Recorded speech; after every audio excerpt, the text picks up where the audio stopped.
అది రైతు రుణమాఫీపై CM Revanth Reddy special focus పెట్టారు. ఆగస్టు 15 నాటికి 2 లక్షల రుణమాఫీ చేస్తామని పార్లమెంట్ ఎన్నికల ప్రచారంలో హామీ ఇచ్చారు సీఎం రేవంత్ రెడ్డి.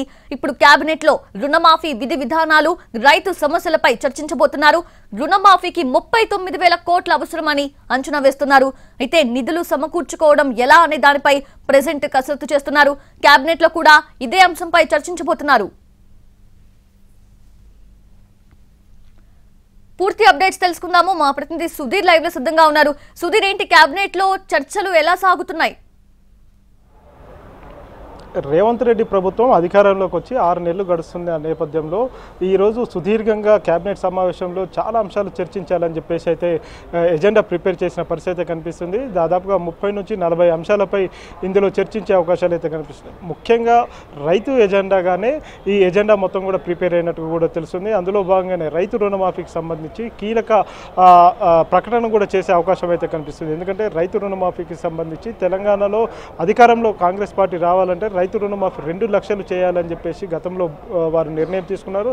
అదేవిధంగా అన్ని పార్లమెంట్ ఎన్నికలు కావచ్చు, ఎమ్మెల్సీ ఎన్నికలు కావచ్చు, అదేవిధంగా ఎమ్మెల్యే ఎన్నికల్లో కూడా ఈ విషయాన్ని చాలా స్పష్టంగా చెప్తూ వచ్చారు. ఇదే విషయాన్ని హైలైట్ చేస్తూ వచ్చారు. కాబట్టి అధికారంలోకి వచ్చి 6 నెలలు అవుతుంది కాబట్టి ఖచ్చితంగా రైతు రుణమాఫీకి చేయాల్సిన అవసరం ఎంతైనా ఉందని చెప్పేసి ముఖ్యమంత్రి రేవంత్ రెడ్డి భావించారు. ఇదే విషయాన్ని ఇటీవల కాలంలో జరిగిన పార్లమెంట్ ఎన్నికల్లో సైతం మళ్ళీ గుర్తు చేస్తూ వచ్చారు. పార్లమెంట్ ఎన్నికల కోడ్ ముగిసిన వెంటనే దీనికి సంబంధించిన కార్యాచరణ ప్రారంభిస్తామని చెప్పేసి ముఖ్యమంత్రి రేవంత్ రెడ్డి స్పష్టం చేస్తూ వచ్చారు. అయితే పార్లమెంట్ ఎన్నికలు ముగిసాయి, కోడ్ కూడా ఎత్తేశారు. కాబట్టి ఇక మీదట రైతు రుణమాఫీకి సంబంధించి ఖచ్చితంగా దాన్ని యాక్షన్ ప్లాన్ ప్రారంభించాలని చెప్పేసి అయితే ఆయన భావించారు. అందులో భాగంగానే ఇటీవల కాలంలో అధికారులతోటి పలుమార్లు సుదీర్ఘంగా చర్చించడం జరిగింది. అసలు ఏ విధంగా వీటిని రుణమాఫీని చేయాలనే విషయానికి సంబంధించి అధికారులను ఇప్పటికే పక్క రాష్ట్రాల్లో ఏ రాష్ట్రాల్లో రైతు రుణమాఫీ చేశారనే విషయానికి సంబంధించి కొంతమంది సీనియర్ అధికారుల బృందాన్ని ఆయా రాష్ట్రాలకు పంపించి అక్కడ పూర్తి స్థాయిలో దానికి సంబంధించిన విధి విధానాలు ఏ విధంగా ఉంటాయని స్టడీ చేసి రావాలని చెప్పేసి వారికి సూచించడం జరిగింది. ఆ విధంగానే ఒక 2 బృందాలు వివిధ రాష్ట్రాలకు వెళ్ళి ఎక్కడెక్కడైతే రుణమాఫీ చేశారు, రైతు రుణమాఫీ చేశారు, ఏ బేస్లో రైతు రుణమాఫీ చేశారనే విషయానికి సంబంధించి పూర్తి వివరాలను అధికారుల బృందం అయితే తీసుకొచ్చింది. ఆ అధికారుల బృందం ఈరోజు ముఖ్యమంత్రి రేవంత్ రెడ్డికి ఆ నివేదికను సమర్పిస్తారు. నివేదిక మనకి ఇటీవల కాలంలో చెప్పిన దాని ప్రకారం చూసుకున్నట్లయితే కేంద్ర ప్రభుత్వం ఏ విధంగా అయితే కిసాన్ సమృద్ధి యోజన అనేది మనకు అందిస్తుందో, అంటే దేశవ్యాప్తంగా ఉన్న రైతులకు ఏ విధంగా అయితే పంట రుణం చేస్తుందో అక్కడున్న నిబంధనలు ఏవైతే ఉన్నాయో ఆ నిబంధనల్ని ఇప్పుడు ప్రజెంట్ ఎంగేజ్ చేసుకోవాలని చెప్పేసి అయితే భావిస్తున్నట్టుగా కూడా తెలుస్తుంది. అయితే ఇందులో ఐటీ కట్టేవాళ్ళు, అంటే ఇన్కమ్ ట్యాక్స్ కట్టేవాళ్ళు కావచ్చు, లేకపోతే 10 ఎకరాలకు పైబడిన వాళ్ళు కావచ్చు, లేకపోతే గవర్నమెంట్ ఉద్యోగులు కావచ్చు, ఇతర కొన్ని వాటిని టార్గెట్గా పెట్టుకోవడం జరిగింది. వారందరినీ కాదని చెప్పేసి ఇప్పుడు మంత్రులు ఉన్నారు, ఐటీ ఉద్యోగులు ఉన్నారు, అదేవిధంగా ప్రభుత్వ ఉద్యోగులు ఉన్నారు, ఇతర కొన్ని స్లాబ్స్ ఏర్పాటు చేసుకొని వాటందరినీ కట్ ఆఫ్ చేయాలని చెప్పేసి అయితే భావిస్తున్నట్టుగా కూడా తెలిసింది. అందులో భాగంగానే ఇటీవల కాలంలో ఆర్థిక శాఖ అధికారులతో మాట్లాడుతున్నప్పుడు ఎన్ని కోట్ల వ్యయం అవుతుంది అనే విషయానికి సంబంధించి చూసుకున్నట్లయితే దాదాపు 45,000 కోట్ల రూపాయల రుణమాఫీ చేయాల్సి ఉంటుంది. ఎందుకంటే 2 లక్షల రూపాయల చొప్పున రుణాలు తీసుకున్న వాళ్ళు చాలామంది ఉన్నారు. దీన్ని ఏ విధంగా మాఫీ చేయాలనే విషయానికి సంబంధించి చూసినప్పుడు సింగిల్గా, అంటే ఒక్కో వ్యక్తి బేస్గా 2 లక్షల రుణమాఫీ చేయాలా, లేకపోతే ఒక ఇంటిని యూనిట్గా తీసుకొని ఒక కుటుంబాన్ని యూనిట్గా తీసుకొని రుణమాఫీ చేయాలా అనే విషయానికి సంబంధించి కసరత్తు చేసినట్టుగా కూడా తెలుస్తుంది. ఇప్పుడు అందుతున్న సమాచారం ప్రకారం చూసుకున్నట్లయితే ఒక కుటుంబాన్ని బేస్ చేసుకొని యూనిట్గా తీసుకొని అందులో రుణమాఫీ చేయాలని చెప్పేసి భావిస్తున్నట్టుగా కూడా తెలుస్తుంది. దీని ద్వారా చూస్తున్నట్లయితే 35,000 నుంచి 37,000, 38,000 కోట్ల రుణమాఫీ చేయాల్సి ఉంటుంది. అంత నిధులైతే రాష్ట్ర ప్రభుత్వం దగ్గర ప్రస్తుతానికైతే లేవు. ఇటీవల కాలంలో రాష్ట్ర ప్రభుత్వం, అంటే రేవంత్ రెడ్డి సర్కార్ అధికారం చేపట్టినప్పటి నుంచి నేటి వరకు కూడా చూసుకున్నట్లయితే దాదాపు 35,000 కోట్ల పైచిలకు రుణాలను, అంటే అప్పులను కేంద్ర ప్రభుత్వం నుంచి తీసుకోవడం జరిగింది, ఆర్బీఐ నుంచి తీసుకోవడం జరిగింది.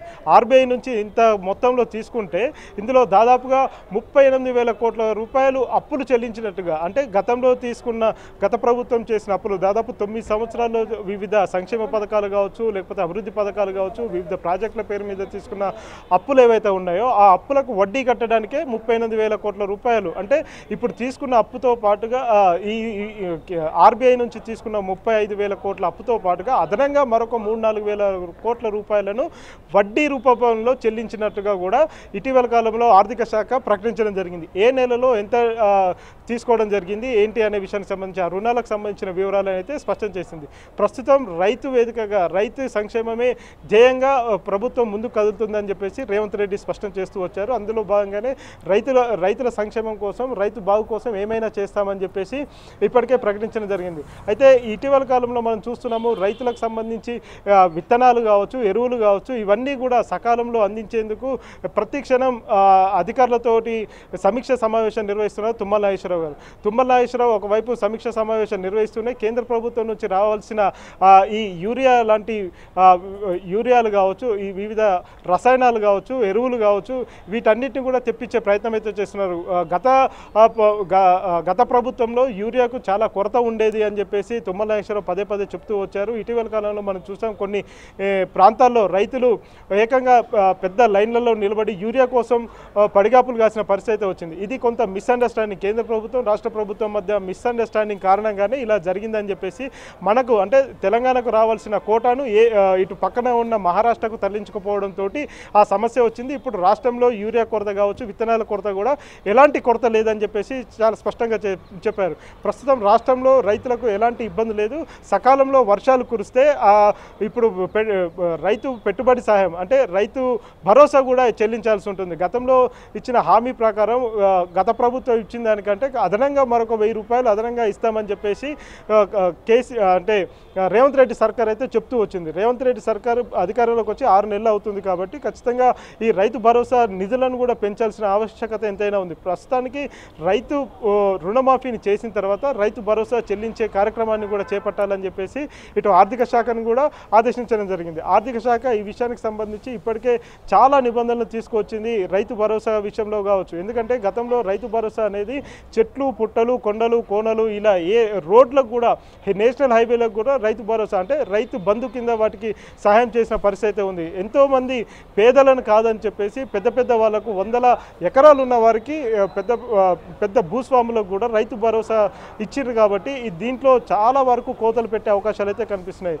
ఇందులో ముఖ్యంగా ప్రభుత్వ ఉద్యోగులు, ఉపాధ్యాయులు, అంతేకాకుండా ఐటీ ఇన్కమ్ ట్యాక్స్ కట్టేవాళ్ళు ఇట్లాంటి కేటగిరీలను సెగ్రిగేట్ చేసి ఇందులో కూడా రైతు భరోసాకు సంబంధించి కూడా చాలామంది లబ్ధిదారులను ఎగవేసే అంటే తీసివేసే ప్రయత్నం అయితే చేస్తున్నారు. ఎందుకంటే దీన్ని ఫిల్టర్ చేయడం వల్ల అసలైన లబ్ధిదారులు ఎవరైతే ఉన్నారో గ్రామీణ ప్రాంతంలో ఎకరము, 2 ఎకరాలు, హాఫ్ ఎకర్ కొంచెం భూమి ఉన్న వారికి కూడా రైతు బంధు ఇస్తే వారికి ఖచ్చితంగా పెట్టుబడి సాయం అందించిన వారం అవుతాం, రైతు శ్రేయస్సుకు తోడ్పడిన వాళ్ళం అవుతామని చెప్పేసి ప్రభుత్వం భావిస్తుంది. కాబట్టి పెద్దలకు ఇవ్వాల్సిన అవసరం లేదు, భూస్వాములకు ఇవ్వాల్సిన అవసరం లేదని చెప్పేసి భావిస్తున్నారు. కాబట్టి ఖచ్చితంగా వారందరినీ కట్ చేసి సామాన్యులకు రైతులు, నిజమైన రైతులు ఎవరైతే నిజంగా ప్రతి సంవత్సరం వ్యవసాయం చేసుకుంటున్నారో, ప్రతి సంవత్సరం వారు పెట్టుబడి కోసం కష్టపడుతున్నారో వారిని గుర్తించి మండల వ్యవసాయ అధికారుల ద్వారా వారిని గుర్తించి వారికి లబ్ధి చేకూర్చాలని చెప్పేసి అయితే తెలంగాణ ప్రభుత్వం ముఖ్యంగా రేవంత్ రెడ్డి సర్కార్ ఈ విధమైన ప్రయత్నాలు అయితే చేస్తుంది. గతంలో కొన్ని లక్షల కోట్ల రూపాయలను వృధాగా ఖర్చు చేశారు. ఇవంతా కూడా అధికార పార్టీకి సంబంధించిన అనుయాయులకే పోయింది. కాబట్టి ఇప్పుడు అలాంటి వారికి కాకుండా కేవలం రైతులకు, అదేవిధంగా భూమిని నమ్ముకొని పనిచేస్తున్న వారికి మాత్రమే ఈ రకమైన ఆర్థిక సాయం చేస్తే బాగుంటుందని చెప్పేసి ముఖ్యమంత్రి రేవంత్ రెడ్డి పదే పదే పలు సందర్భాల్లో బహిరంగ సభల్లో కూడా ఈ విషయాన్ని చెప్తూ వచ్చారు. కాబట్టి రైతు భరోసా, రైతు రుణమాఫీ ఈ 2 అంశాలు చాలా కీలకంగా మారుతున్నాయి. దీనికి ఒక కట్ ఆఫ్ డేట్ పెట్టుకోవాలని చెప్పేసి భావించారు. కాబట్టి ఆగస్టు 15 లోపు రైతు రుణమాఫీ పూర్తి చేస్తామని చెప్పేసి ముఖ్యమంత్రి రేవంత్ రెడ్డి చెప్తూ వచ్చారు. కాబట్టి ఆ దిశగా ఆర్థిక శాఖ, వ్యవసాయ శాఖ అడుగులేస్తున్న పరిస్థితి కనిపిస్తుంది. ఇప్పటి వరకు వారి దగ్గర కొంత సమాచారం అయితే వచ్చింది. ఎవరెవరిని లబ్ధిదారుగా చేర్చుకోవాలి, వారి క్రైటీరియా ఏంటి, వారికి ఎలాంటి నిబంధనలు వర్తింపజేయాలనే విషయానికి సంబంధించి వారికి ఒక అవగాహన అయితే వచ్చింది. దాని మేరకు ఒక నివేదికను తయారు చేసి ముఖ్యమంత్రి రేవంత్ రెడ్డికి అందజేశారు. ఇకపోతే 6 గ్యారంటీలకు సంబంధించి మహాలక్ష్మి కావచ్చు, గృహలక్ష్మి కావచ్చు, లేకపోతే ఇతర స్కీమ్స్ ఏవైతే ఉన్నాయో ఈ స్కీమ్స్ అన్నింటికీ కూడా ఎవరైతే ఎలిజిబుల్ ఎలిజిబుల్ అని భావించారో వారందరూ కూడా ప్రభుత్వ పాలనకు సంబంధించి ఒక దరఖాస్తును నింపి ఆ దరఖాస్తును సబ్మిట్ చేయాలని చెప్పేసి దానికి ఒక 10 రోజుల సమయాన్ని అయితే కేటాయించారు. ఈ మేరకు ఇది నిరంతర ప్రక్రియగా కొనసాగుతుందని చెప్తూ వస్తున్న ప్రభుత్వం వాటిని పెంచాలని, అంటే లబ్ధిదారుల సంఖ్యను పెంచుతూ పోవాలని చెప్పేసి అయితే భావిస్తుంది. అందులో భాగంగానే 6 గ్యారంటీలకు సంబంధించి ఇంకా లబ్ధిదారులను పెంచుకుంటూ పోవాలి. ఇంకా ఎవరైనా మిగిలిన లబ్ధిదారులు ఎవరైనా ఉంటే, ఇప్పుడు ఉదాహరణకు గ్రామీణ ప్రాంతాల్లో 200 యూనిట్లకు సంబంధించి ఫ్రీ ఉచిత విద్యుత్ ఇవ్వాలని చెప్పేసి అయితే, అంటే బిల్లు లేకుండా ఇవ్వాలని చెప్పేసి అయితే భావిస్తున్నారు. అవే కాకుండా గ్యాస్ ధరను కూడా 500కు తగ్గించి 500కే మహిళలకు గ్యాస్ సిలిండర్ ఇవ్వాలని చెప్పేసి నిర్ణయించారు. ఇందులో కూడా లబ్ధిదారులను ఇంకా పెంచే అవకాశం కనిపిస్తుంది. ఎందుకంటే గతంలో ఎవరైతే ప్రజాపాలన దరఖాస్తులను ఫిల్ చేయలేదో వారందరూ కూడా మళ్ళీ దరఖాస్తులను ఫిల్ చేసుకునే విధంగా, కొత్త రేషన్ కార్డులను ఇచ్చే విధంగా కూడా ప్రయత్నాలు చేస్తున్నారు. రాష్ట్రంలో 1 కోటి మందికి రేషన్ కార్డులు ఉన్నాయి. ఇది జనాభాకు సంబంధించి చూసుకున్నట్లయితే ఎక్కడ పొంతన కనిపించడం లేదు. ఇంతమందికి రేషన్ కార్డు ఇవ్వడం సాధ్యం కాదు. కాబట్టి ఈ రేషన్ కార్డులను పూర్తిగా గత ప్రభుత్వం 9 సంవత్సరాల్లో కూడా రేషన్ కార్డులను, కొత్త రేషన్ కార్డులను ఎక్కడ కూడా ఇవ్వలేదు. కాబట్టి ఇప్పుడు రేవంత్ రెడ్డి సర్కారు ఈ కొత్త రేషన్ కార్డులను ఇవ్వాలని చెప్పేసి అయితే భావిస్తుంది. అందులో భాగంగానే మరికొద్ది రోజుల్లోనే ఇందుకు సంబంధించి పూర్తి స్థాయి విధి విధానాలు ఖరారు చేయాలని చెప్పేసి పౌర సరఫరాల శాఖ మంత్రి ఉత్తమ్ కుమార్ రెడ్డి ఆయన శాఖకు సంబంధించి అధికారులతో పదే రివ్యూలు పెట్టి దాన్ని కూడా ఒక కొలిక్కి తీసుకొచ్చే ప్రయత్నం అయితే చేశారు. అది కూడా మరికొద్ది రోజుల్లోనే కొత్త రేషన్ కార్డులను ఇచ్చే విషయానికి సంబంధించి కూడా ఇటు క్యాబినెట్లో చర్చించే అవకాశాలు అయితే కనిపిస్తున్నాయి. మరొక వైపు కాళేశ్వరంకి సంబంధించి నవంబర్ 21వ తేదీ, గత సంవత్సరం అక్టోబర్ 21వ తేదీ కాళేశ్వరం కుంగుబాటుకు గురైంది. అందులో ఉన్న పియర్స్ దాదాపు 3-4 పియర్స్ కుంగుబాటు అయ్యాయి. ఈ కుంగుబాటు పూర్తిగా అవినీతి అక్రమాలు చోటు చేసుకోవడం వల్లనే కుంగుబాటుకు గురయ్యాయని చెప్పేసి తెలంగాణ ప్రభుత్వం భావించింది. దీనికి సంబంధించి ఇప్పటికే NDSA report, national dam safety authority నుంచి ఒక రిపోర్టును తెప్పించుకుంది. మధ్యంతర రిపోర్ట్ అయితే ఇచ్చింది. అందులో ప్రస్తుతం ఎట్టి పరిస్థితుల్లో కూడా డ్యాంలో ఒక్క చుక్క నీటిని కూడా నిల్వ చేయొద్దు, వచ్చిన నీటిని వచ్చినట్టే కిందికి తరలించాలని చెప్పేసి ఆ నివేదిక సారాంశం అయితే తెలుస్తుంది. మరికొద్ది రోజుల్లోనే ఆ నివేదిక NDSA పూర్తి స్థాయి నివేదిక ఇస్తుంది. ఈలోపే NDSA నివేదిక ఇచ్చే లోపే అందులో PC ఘోష్ కమిషన్ ఏర్పాటు చేయడం జరిగింది. PC ఘోష్ కమిషన్, పినాకి చంద్ర ఘోష్ కమిషన్ ఇందుకు సంబంధించి పూర్తి స్థాయిలో కసరత్తు చేస్తుంది, విచారణ ప్రారంభించింది. పై అధికారుల నుంచి కింది స్థాయిలో ఉన్న ఇంజనీర్ల వరకు కూడా వారి దగ్గర నుంచి ఎప్పటికప్పుడు సమాచారం తెలుసుకునే ప్రయత్నం చేసింది. వారి దగ్గర ఉన్న వివరాలన్నింటినీ కూడా రాబట్టుకునే ప్రయత్నం చేసింది. దాదాపు 50 రోజులు నిర్విరామంగా అందుకు సంబంధించిన విచారణ ప్రారంభించింది. ఇంకొక 50 రోజుల పాటు కూడా దీని మీద పూర్తి స్థాయిలో విచారణ జరిపి ఒక నివేదికను తెలంగాణ ప్రభుత్వానికి ఇవ్వాల్సిన ఆవశ్యకత ఉంది. అయితే ఇందులో జూన్ 30వ తేదీకి కాళేశ్వరం కమిషన్ కావచ్చు, ఇటు నరసింహారెడ్డి కమిషన్, 2 కమిషన్ల గడువు అయితే ముగిసింది. ఈ గడువును పెంచే విషయానికి సంబంధించి క్యాబినెట్లో చర్చించే అవకాశాలు అయితే ఉన్నాయి. ఎందుకంటే పార్లమెంట్ ఎన్నికల సందర్భంగా ఎన్నికల కోడ్ అమల్లో ఉంది కాబట్టి అధికారులు ఎవరు కూడా కమిషన్ ముందుకు హాజరు కాలేదు. తద్వారా విచారణ కొంత ఆలస్యమైంది. కాబట్టి ఇప్పుడు మళ్ళీ ఆ విచారణను వేగవంతం చేసి దోషులు వారిని ప్రభుత్వం ముందు, ప్రజల ముందు పెట్టాలని చెప్పేసి అయితే భావిస్తున్నారు. ఈ అంశాలతో పాటుగా ఉద్యోగులకు ఇవ్వాల్సిన డిఏలు, దాదాపు 4 డిఏలు ఉద్యోగులకు ఇవ్వాల్సి ఉన్నది. రాష్ట్ర ప్రభుత్వ ఉద్యోగులకు డిఏలు ఇస్తామని చెప్పేసి ఎలక్షన్కు రాకముందు రేవంత్ రెడ్డి PCC అధ్యక్షుడిగా ఉన్నప్పుడు PCC అధ్యక్షుడి హోదాలో ప్రతి జిల్లాలో, ప్రతి సభలో, బహిరంగ సభలో ఉద్యోగులు తమకు సహకరిస్తే ఖచ్చితంగా వారికి డిఏలతో పాటు తగిన PRC కూడా ఇస్తామని చెప్పేసి చెప్తూ వచ్చింది. కానీ ఏప్రిల్ 30వ తేదీకి PRC కమిషన్ సమయం ముగిసింది.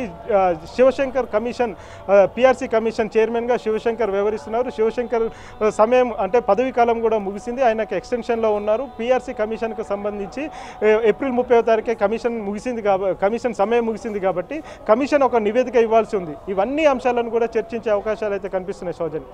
Sudheer, thank you. రైట్, అది